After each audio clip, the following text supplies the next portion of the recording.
Absolutely. Well, let's talk about this. We're talking about the coronation. So King Charles III is going to be the coronation's happening tomorrow. What's the significance of this, I guess, historically? What does this mean to the folks over there?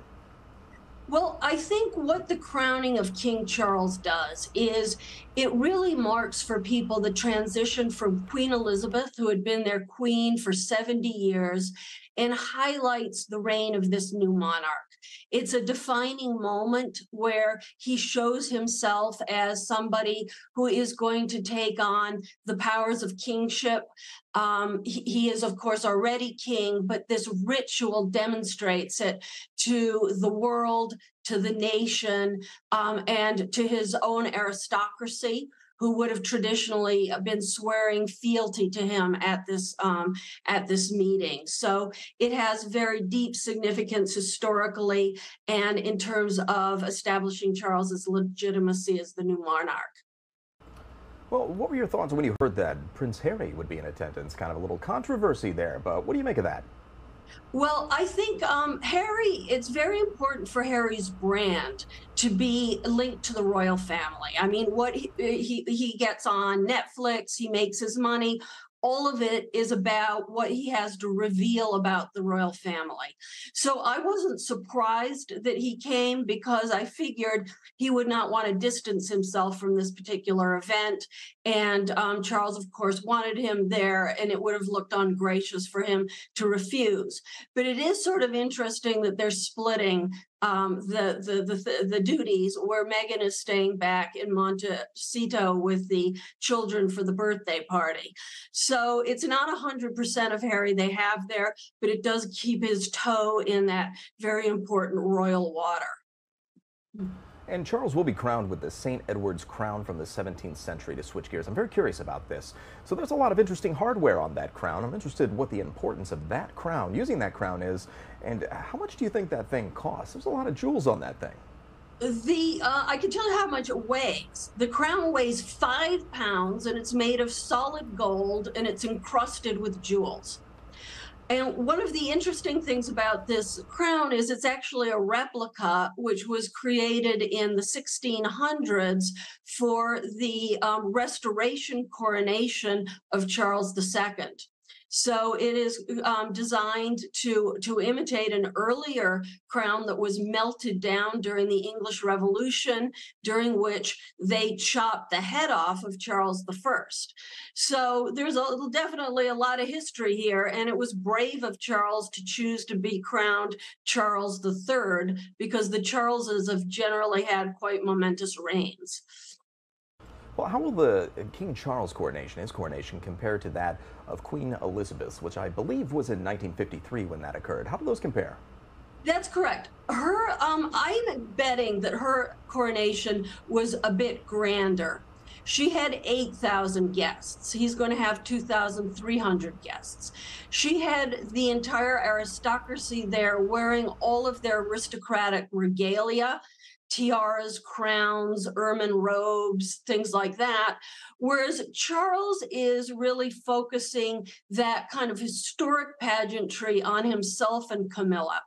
And we still don't know exactly what the people, the guests, the 2,300 guests are going to be wearing. And there's been a controversy over the tiaras. Will Kate be permitted to wear a tiara? Or is she going to be made to wear something more casual or less expensive, in part to show that they're not sort of dripping in jewels to a public during a difficult economic time, but also so she won't show up Charles and Camilla themselves, who will be dripping it with diamonds and gold and jewelry at this time. Yeah, it's interesting you touched on that, because I did want to ask you about that. Is there any risk that, Prince Harry and Meghan Markle, are they going to interrupt things by their presence there? Will it take away from, I guess, the significance of the coronation itself? Well, I think there's an awful lot to distract people from the August ritual of the coronation. Now, I imagine they're probably working very hard with broadcasters to make sure that the cameras are focused on Charles and Camilla, that, there's the music, there's the anointing with oil, there's all these things going on that will probably be on camera a lot. But it's very hard for me to believe that the camera crews are not going to have some people who are trying to look at Harry's facial expressions or signs of any interaction between Will and Harry, or Kate and Harry. And I think that because of all the both drama, excitement, and interest generated by the younger royals, it's very hard to keep everything focused on the the older royals who are a bit stodgy and don't sell newspapers in the way that either Harry does or a bejeweled Kate Middleton would. And again, I wanted to ask you about that as well. So there is there's always drama, right, with the royal family. There's always a little bit of a news there. They're always in the headlines. So this is kind of expected, though, correct? You kind of need something like this for this coronation. I think so, and it'll be very interesting to see if Harry and Meghan drop anything during this event. I don't know if you remember, but it was just several months ago that William went on a expedition to Boston with Kate to launch his Earthshot Environmental Prize. And right in the middle of that, Harry drops the trailer for his Netflix video, and basically obliterating William from the news. And the only thing that got them traction after that was when Kate appeared at a gala event wearing Princess Diana's glorious emerald necklace and green dress. And that did manage to bring back some of the media coverage. If we believe Harry's book, Spare, that all the royals are constantly fighting over who gets the publicity, who gets the coverage, who's covered in a nice way, who's covered in a mean way. They all have private secretaries. The private press secretaries are all competing with each other to get the most news and to get their royal onto the front page. If you ask me, that's not a great way to run a firm, to have all of these central members fighting with each other over attention. But I don't think it's going to be avoidable at this coronation, and we'll hope that Harry and Meghan pull back a little bit and don't drop something right in the middle of this event. And with the drama in the royal family, do you ever feel like there would be a point where there isn't a royal family, or do you feel like it always needs to be part of the UK, I guess? What do you make of that? Because some people say, like, maybe you don't need them. That's a very interesting question, and a very important one, and probably the most important question. There is going to be a lot of protests against the coronation and against King Charles by Republicans who would like Britain to be a republic instead of a monarchy. And they're going to be holding up signs that say, "Not my king," and making a noise and making a fuss. And we're hoping they're not going to make any kind of violent trouble, but they are going to be heard. 50% of Britons under the age of 25 don't think that there's any point. I think it's more than 50%. See no point in a monarchy. But many older Britons feel like it's an essential part of their identity. So whether or not there's going to be a royal family, I think there will be a royal family, but I think the question is, will this royal family remain a relevant monarchy with world-class celebrities at the head of the family? Or is it going to become more like European monarchies, where there's still a very rich royal family, but they don't have much function, they're not in the press all the time, and they don't have the kind of privileges the UK royal family has, such as the privilege of not paying taxes or the privilege of collecting income from these billion-dollar estates that they own. So I want to come back to the beginning of everything, the coronation itself, the event, everything that's going to be going on tomorrow. It's going to be quite the event, and of course we'll have coverage here on LiveNOW from Fox on that. But why do you think so many people, real general, why are so many people interested in this? Why pay attention to this? Well, it's an interesting question. In the UK, there's been a lot of disturbance and worry. 60% of people interviewed said they weren't even going to watch it on TV. So there's less interest in this coronation than there was in Queen Elizabeth's funeral or even the Jubilee.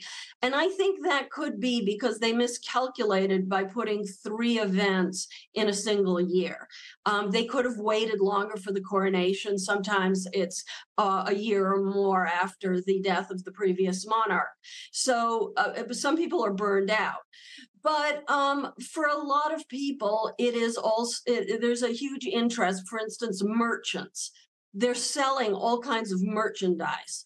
And in a very difficult economic moment, to be able to market pastries and cakes and plates and spoons and all kinds of ephemera that people want to buy, and all the decorations that some people will be putting up around their neighborhoods for these big luncheons and things like that. There's a hope it'll give a shot in the arm to the economy. So that's one a place that is causing interest for people, that they're going to go to a party, they're going to have a day off, and that they're hoping it's going to help the nation in hard economic times. For the United States, it's very interesting. We just have this sort of passion and fascination with the royal family.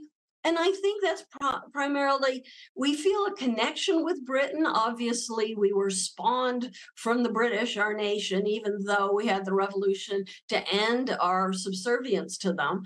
But there is still a nostalgia. And I think Americans just find it really good fun. We don't have to pay anything for it, and we don't have to swear fealty to the crown or anything like that. But we can just kind of go and enjoy it in the way we might a trip to Disney World. And it'll be a nice distraction, I feel like, for people, you know, be able to watch the royals do their thing. Everybody's kind of got their own little internal narrative about them, you know what I mean, when they follow them. So it'll be interesting to see. That's really all the questions I had for you. But of course, I want to turn it over to you before we disconnect. Is there anything you want to add that I didn't ask you about?